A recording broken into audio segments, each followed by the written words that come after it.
What's going on, you guys? Today I'm ready to talk about my 24 to 70 millimeter RF lens 2.8. This lens right here is the RF lens. It's for the Canon EOS R, the R5, the R6, and the RP, and other future mirrorless cameras. I've been using this lens for a couple weeks now and I'm ready to talk about it. I really like this lens for multiple purposes. I know it's not made for video, but I really like the fact that I can use it for video. At 24 millimeter, it's really good for video. Look at it right now. I'm really close to the lens. I'm like not even an arm distance away from this camera, and it's still wide enough to capture video. You guys can see, and the bokeh is pretty amazing. 24 millimeter is also really good for landscape. If you guys want to take pictures of the landscape, even street photography is amazing. 24 millimeter is actually one of my favorite focal lengths. I was gonna buy a 24 millimeter prime lens, but then I decided since I'm getting the 24 to 70 already and it's a 2.8, just gotta keep saying that because it's amazing. I can use it for almost everything. Look at this bokeh right in the background. It just looks nice even at 24. Since this lens is a 24 to 70 millimeter, it can zoom out all the way to 70 millimeter, which I think is an amazing portrait focal length. 70 millimeter just looks really nice. If you guys haven't shot in a 70 millimeter, it's pretty good. You can shoot landscape still. You can shoot a lot of street photography still. With that extra zoom to 70, it looks great. You know, 50 millimeter is amazing, 35 is amazing. It's all in this. 24 to 70 is all of the amazing focal length. So if you want to use 50, there's there, 35 is there, and 70 there's there. So many good choices. At 70 millimeter, the bokeh looks even better. Let me show you guys. 70 millimeter, here we go. Whoa, it's just my mouth. There it is. See 70 millimeters, see the bokeh in the background? It's just really blown out. But this is like at 70 and it's really close. This is 70 millimeters, super close. But let's zoom out because this is kind of weird. There you go. See? I wasn't even that close to the lens, but it's really good that it can zoom out like that. I dig it, I like it a lot. One of the best thing is image stabilizer. The Canon EOS R doesn't have that in-body image stabilizer, but a lot of the Canon RF lenses does have that. This one does. So when I'm shooting video handheld, it stabilizes the video and it lets me just shoot it handheld. It's kind of amazing that it's with the lens, right? So now I don't have to pay extra for the body. And if I wanted to use this lens on other bodies that doesn't have image stabilizer, this lens has it. So I basically just carry the image stabilizer around.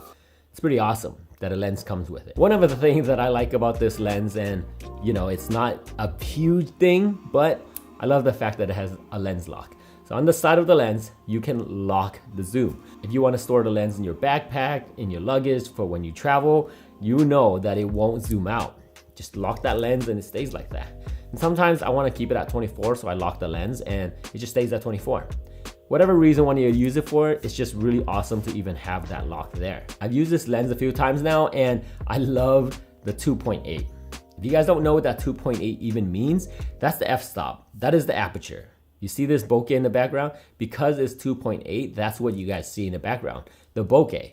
And the lower you go, the more bokeh you'll have. But then again, sometimes if you go really low, you can't even see the background and it's kind of weird, you know what I mean? You see a video that doesn't have anything in the background because it's all blown out, it just doesn't look flattering. You wouldn't even know where I am. It's like I'm in a different dimension or something.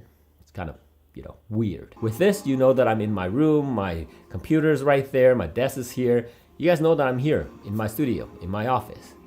Both, same thing. The coolest part, it's a zoom lens. With zoom lens, you can do a lot of stuff. With a zoom lens, you don't have to move your feet that much. For example, if you're really close to something and you can't move forward anymore, you can zoom. With like a prime lens, you can't do that. Plus, this lens is really sharp. It's a great lens. The glass feels amazing. The body feels amazing. Everything about this lens, I just love bringing it around. I bought all these filters that goes with it, so I have all these filters to use. I bought this filter. It's an 82 millimeter because this lens is really big.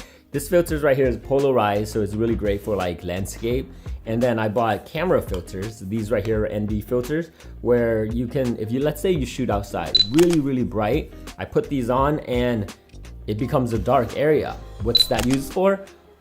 2.8, the bokeh. When you put at 2.8, it lets in a lot of light. So sometimes these filters right here, these ND filters, they block out the light from coming in, so that would give you the 2.8.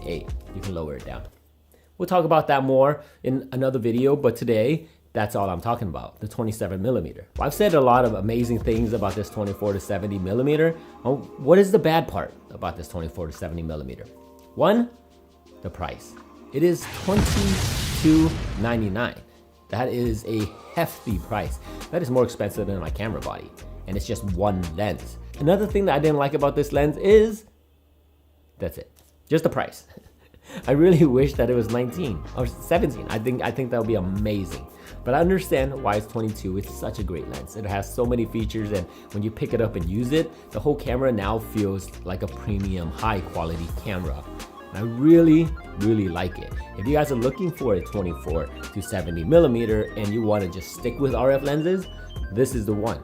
They do have an f2 version, but if you're not really using that much bokeh, you don't really need it. Later on, I'm probably gonna upgrade that f2, but right now I think this is perfect for what I use it for.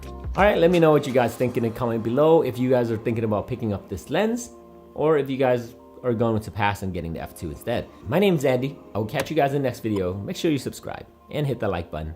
I'll see you guys later. Peace.